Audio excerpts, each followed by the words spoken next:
Hi friends, so today in this video we will be studying about carbohydrates, disaccharides. So the learning outcomes for today's topic is classify disaccharides with respect to their physical and chemical properties, describe the formation of glycosidic bond in disaccharides, maltose and sucrose, and relate the structure of disaccharides to their functions in living organisms. Disaccharides means it is formed from two sugar units, which means these two sugar units are from monosaccharides. So the reaction is called as condensation. Condensation means removal of water, one water molecule, right? Condensation is the reaction called for the formation of disaccharides. So the bond between monosaccharides is called as glycosidic bond, alright, and alpha or beta. The glycosidic bond will have alpha or beta. This alpha or beta depends on the disaccharides. For example, you might have here alpha glycosidic bond or beta glycosidic bond, alright. So as I said earlier, disaccharides have two sugar units. This is one monosaccharide and this is another monosaccharide. Monosaccharide here means what? CH2ON, it's one sugar unit, plus another, this is another sugar unit. So these sugar units are from monosaccharides. It can be an triose, pentose or hexose. Same here, it can be a triose, pentose or hexose. So these are called as two sugar molecules linked. This link, right, is called as a glycosidic bond. So examples of disaccharides are maltose, sucrose and lactose.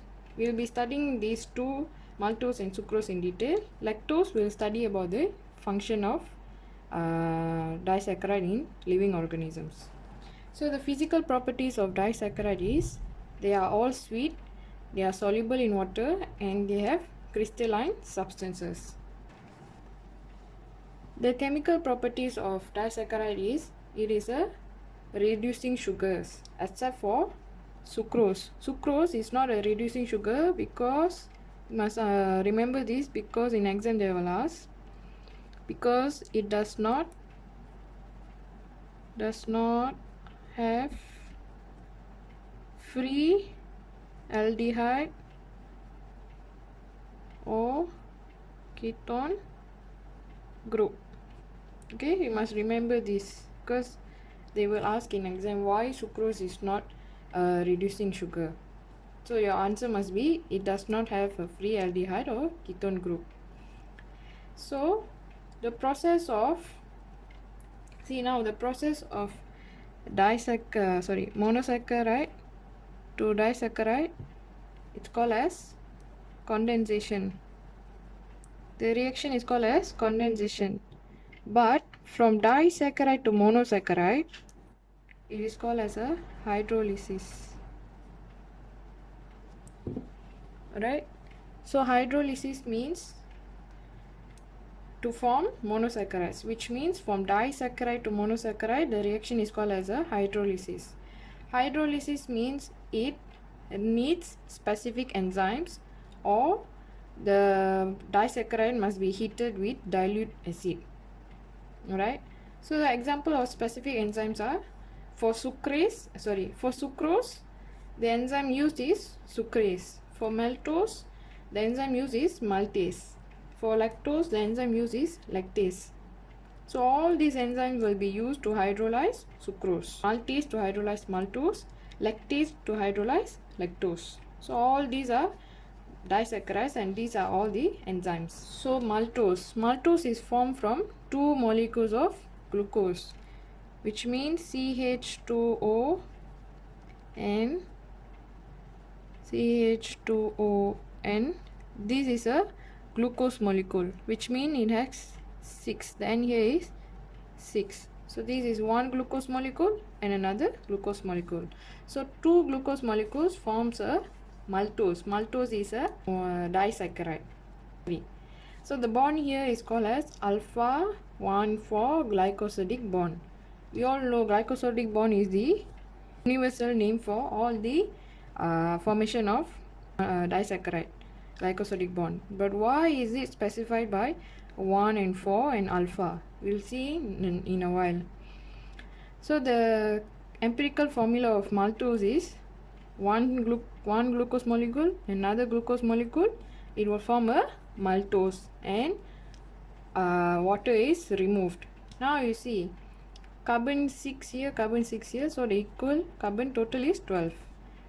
Hydrogen is 12, hydrogen is 12, but here is 22, supposed to be 24. And here oxygen is 6, oxygen is 6, here must supposed to be 12, but why is it 11? Because 2 hydrogen atoms is lost and 1 hydrogen atom is also lost.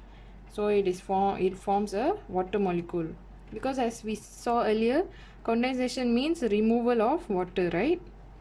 So the formation of disaccharides means it needs a condensation reaction. Condensation reaction means what? Removal of water. Okay, now we see how the condensation reaction is formed in maltose. Okay, to form maltose, the condensation reaction, how does it occurs? So now as we can see that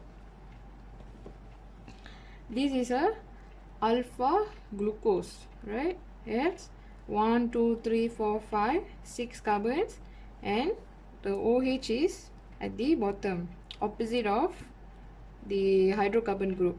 So you know how the short trick to remember whether it's alpha or beta. Remember this, A, B, B, A. So alpha means is below, beta means is above. This is beta, this is alpha, right? So alpha means below, beta means above. So now it's a below, hydroxyl group is below, so it's called as alpha glucose, and this is also another alpha glucose. So how does the condensation reaction occurs is, we know condensation means removal of water. So from which molecule will water be removed? So obviously we need H2O, which means 2 hydrogen atom and 1 oxygen atom must be removed. So how will be removed is 1 hydroxyl group, the OH from carbon 1 in alpha glucose, alpha glucose, and this is another alpha glucose. So the first carbon, the hydroxyl group, will be removed, and in the fourth carbon of the hydroxyl, the H will be removed. So H2O is removed. So when H2O is removed here, what is remain is the oxygen is remain, right? So that is what is formed here. Oxygen is bonding the two molecules. So this bonding is called as alpha glucose, alpha, carbon 1 and carbon 4, carbon 1 and carbon 4, glycosidic bond, right? So this bond is called as alpha 1,4 glycosidic bond. So the reaction is called as condensation, removal of water, and forms a disaccharide. Now this formation is called as maltose, right? This total thing is called as maltose. The reaction for maltose to monosaccharide to glucose and glucose is hydrolysis. Right. The reaction is called as condensation. Condensation means removal of water molecule from two hydroxyl groups. This is very, very, very important. From two hydroxyl groups. So this is one group and this is another hydroxyl group. And it is catalyzed by synthetase enzyme. Now you will see where maltose occurs. The condensation reaction in maltose, where does it occur? It occurs in the stroma of chloroplast. So where is chloroplast and where is stroma? So you see, this is a leaf, this is a plant cell, X is a chloroplast. Chloroplast is where photosynthesis take place. And if we zoom this chloroplast, we will find this structure. This is the structure of chloroplast. And in the chloroplast, this is the stroma, right? So it occurs in the stroma of chloroplast. Next is it occurs in the amyloplast of parenchyma cell. Amyloplast, where is it? It is also in the plant cell. Here is the amyloplast. Amyloplast particularly in parenchyma cell. Parenchyma cell is, this is the parenchyma cell in amyloplast. Next, it also occurs in cytoplasm of liver and muscle cells.